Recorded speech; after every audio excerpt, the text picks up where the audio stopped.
দর্শক, মহান শহীদ ও আন্তর্জাতিক মাতৃভাষা দিবসের আরো খবর জানাতে বিভিন্ন স্থান থেকে আমাদের সঙ্গে যুক্ত হচ্ছেন আমাদের সহকর্মীরা। শুরুতেই যাব বরিশালের সহকর্মী সাইফুর রহমান মিরনের কাছে। মিরন, ভাষা সৈনিকদের প্রতি শ্রদ্ধা জানাচ্ছেন তো সর্বস্তরের মানুষ, এখন সেখানে সার্বিক পরিস্থিতি কেমন দেখতে পাচ্ছেন? ধন্যবাদ আপনাকে। ঠিকই বলেছেন যে আন্তর্জাতিক মাতৃভাষা দিবস, যে ভাষার জন্য বাঙালি জাতি ভাষার অধিকার ফিরিয়ে পেয়েছে, এই ভাষার মর্যাদা রক্ষার জন্যই মূলত আজকে গত রাত 12:01 থেকে কিন্তু ভাষা শহীদদের প্রতি শ্রদ্ধা জানানোর জন্য আমরা দেখছি যে কেন্দ্রীয় শহীদ মিনারে মানুষ রয়েছে এবং গতকাল রাত 12:01 এখানে প্রথম প্রহরে শ্রদ্ধা নিবেদন করেছে বিভাগীয় commissioner, range DIG, metropolitan police commissioner, জেলা প্রশাসক সহ প্রশাসনের ঊর্ধ্বতন কর্মকর্তারা, সর্বস্তরের নাগরিকরা কিন্তু কেন্দ্রীয় শহীদ মিনারে শ্রদ্ধা জানিয়ে ভাষা শহীদদের শ্রদ্ধা জানিয়েছেন এবং তাদের প্রত্যেকের মুখে ছিল আমার ভাইয়ের রক্তে রাঙানো 21শে ফেব্রুয়ারি আমি কি ভুলতে পারি। এই সঙ্গীত ধারণ করে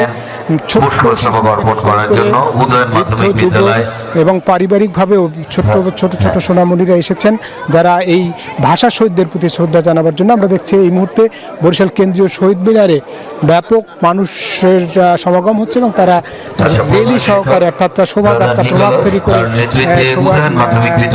কেন্দ্রীয় শহীদ মিনারে আসছেন। এবং আমরা যদি একটু শহীদ মিনারটি দেখাই, সেখানে ফুলে ফুলে ছেয়ে গেছে মূলত শ্রদ্ধার যে অর্ঘ্য সেটি তারা এই শহীদ বেদিতে অর্পণ করেছেন এবং তারা বলেছেন যে মাতৃভাষার জয় হয়েছে এবং মাতৃভাষার জন্য আজকে আন্তর্জাতিকভাবে দিবসটি পালিত হচ্ছে।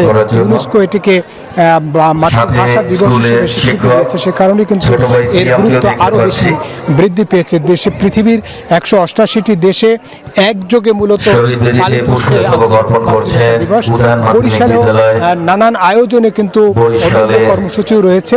মূলত যদি বলি যে বরিশাল কেন্দ্রীয় শহীদ মিনারে এখন শ্রদ্ধা নিবেদন করা চলছে।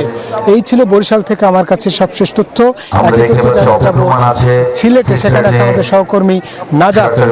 সিলেটে বা শহীদদের প্রতি শ্রদ্ধা জানানোর পর্বে কি কি এখন আছে জানাবেন? যেমনটি আপনি বলছিলেন, আসলে সারা দেশে সিলেটেও কিন্তু যথাযথ মর্যাদায় যে আন্তর্জাতিক মাতৃভাষা দিবস সেটি আসলে পালন করা হচ্ছে। মূলত সকালে আজকের দিনে প্রথম প্রহরে 12:01 যে মুক্তিযুদ্ধ সংসদ আছে পুষ্পস্তবক অর্পণের মাধ্যমে দিবসটি কার্যক্রম শুরু করেন। তারপর আসলে এখানে বৈদেশিক কর্মসংস্থান মন্ত্রী, প্রবাসী কর্মসংস্থান মন্ত্রী আসলে এখানে আরিফ এখানে আসলে পুষ্পস্তবক অর্পণ করেন। তারপর আসলে প্রশাসনের বিভিন্ন কর্মকর্তা, জেলা প্রশাসক, বিভাগীয় কমিশনার, পুলিশ প্রশাসন, বিভিন্ন রাজনৈতিক দল এবং বিভিন্ন সংগঠন আসলে পুষ্পস্তবক অর্পণ করেছেন। এ সময় কিন্তু প্রবাসী কল্যাণ মন্ত্রী আরিফুল হক চৌধুরী কিন্তু আমাদের সাথে কথা বলেছিলেন। তিনি যেটি বলেছেন, এটি আসলে জাতির জন্য একটি তাৎপর্যপূর্ণ দিন। এই দিবসটির চেতনা ধারণ করে সর্বস্তরের মাতৃভাষার চর্চা আরও জোরদার করতে হবে। একই সাথে এই দিনটি উপলক্ষে কিন্তু প্রশাসন এবং বিভিন্ন দপ্তরের পক্ষ থেকে বিভিন্ন কর্মসূচি হাতে নেওয়া হয়েছে। একটু পরে আসলে 8টার দিকে প্রভাত ফেরি আয়োজন করা হয়েছে সম্মিলিত নাট্য পরিষদের পক্ষ থেকে। বেলা 11টার সময় শিল্পকলা একাডেমিতে আসলে আলোচনা সভা, সাংস্কৃতিক অনুষ্ঠান, পুরস্কার বিতরণী আয়োজন করা হয়েছে। একই সাথে বিকালে কিন্তু এই জায়গাটিতেই আসলে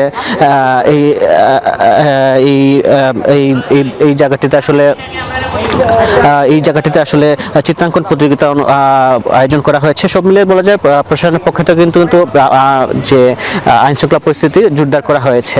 সব মিলিয়ে এখন পর্যন্ত যথাযথ মর্যাদায় আসলে দিনটি পালন করা হচ্ছে সিলেটে। সব মিলিয়ে এই ছিল আমার কাছে। আমরা যাবো এখন খুলনায়, আমাদের এক সহকর্মী রয়েছে সেখানে, আসলে তার এলাকার পরিস্থিতি জানাবেন। ধন্যবাদ, আমাদের সঙ্গে ছিলেন নাজাত এতক্ষণ, এবং আপনাকে অনেক ধন্যবাদ এত তথ্য আমাদেরকে জানানোর জন্য।